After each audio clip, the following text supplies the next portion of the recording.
41A అంటే ఏంటి, CrPC అంటే ఏంటి? 41A అని అంటే సిఆర్పిసి అంటే ఒకటేనండి. ఇంత ముందుకు క్రిమినల్ ప్రొసీజర్ కోడ్ అని చెప్పేసి ఉంటుంటే ఆ క్రిమినల్ ప్రొసీజర్ కోడ్ అనేటటువంటిది రద్దయిన తర్వాత ఇప్పుడు భారతీయ న్యాయ సంహిత అని చెప్పేసి బిఎన్ఎస్ అనేటటువంటి ఒక కొత్త చట్టం రావడం జరిగింది. బిఎన్ఎస్ అని అంటే ఇంత ముందుకు ఉన్నటువంటి ఐపీసీ, ఇండియన్ పీనల్ కోడ్ కి రిప్లేస్మెంట్ గా బిఎన్ఎస్ అనేటటువంటిది తీసుకురావడం జరిగింది.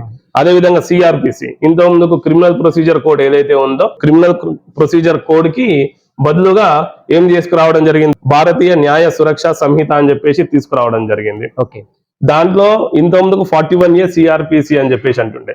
41A సిఆర్పిసి అని అంటే ఇప్పుడు మన బిఎన్ఎస్ఎస్ లో ఉన్నటువంటి చట్టం ప్రకారము 35 సెక్షన్ 35 ప్రకారం ఇంత ముందు మనం క్రిమినల్ ప్రొసీజర్ లో చెప్పుకున్నాం కదా, ఎవరికి మీదనైతే నేను కంప్లైంట్ మీ పైన ఇచ్చినాను, మీ పైన కంప్లైంట్ ఇస్తే ఏం జరుగుతుంది, పోలీస్ వారు మిమ్మల్ని పిలిచి విచారణ జరిపి నిజంగానే కంప్లైంట్ లో ఇచ్చినటువంటి కంటెంట్ ప్రకారము మీరు నేరం చేశారు అని చెప్పేసి ప్రైమరీగా నిరూపణ కనుక అయితే అప్పుడు మీ పైన ఎఫ్ఐఆర్ అనేటటువంటిది నమోదవుతుంది.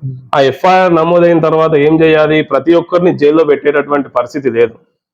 అందరిని జైల్లో పెట్టారు. 7 సంవత్సరాల లోపు శిక్ష పడేటటువంటి నేరాలు ఏవైతే ఉంటాయో వాటికి మాత్రమే స్టేషన్ బెయిల్ అని అంటారు. అదే 41A అంటే అందరు వాడుక భాషలో ఉన్నటువంటిది 41A సిఆర్పిసి అని అంటారు. ఇప్పుడేమో బిఎన్ఎస్ఎస్ దాని ప్రకారం 35 సెక్షన్ ప్రకారము స్టేషన్ బెయిల్ అనేటటువంటిది ఎస్ఐ గారు 41A అనేటటువంటిది ఒక నోటీసు, ఆ నోటీసు ఇచ్చి ఎవరికి అక్యూజ్డ్ నోటీస్ ఇచ్చి స్టేషన్ బెయిల్ ఇచ్చి తద్వారా ఛార్జ్ షీట్ వేసిన తర్వాత ఈయన ఒక న్యాయవాది నియమించుకొని మళ్ళీ షూరిటీస్ పెట్టుకొని కోర్టుకు రావాల్సి ఉంటుంది.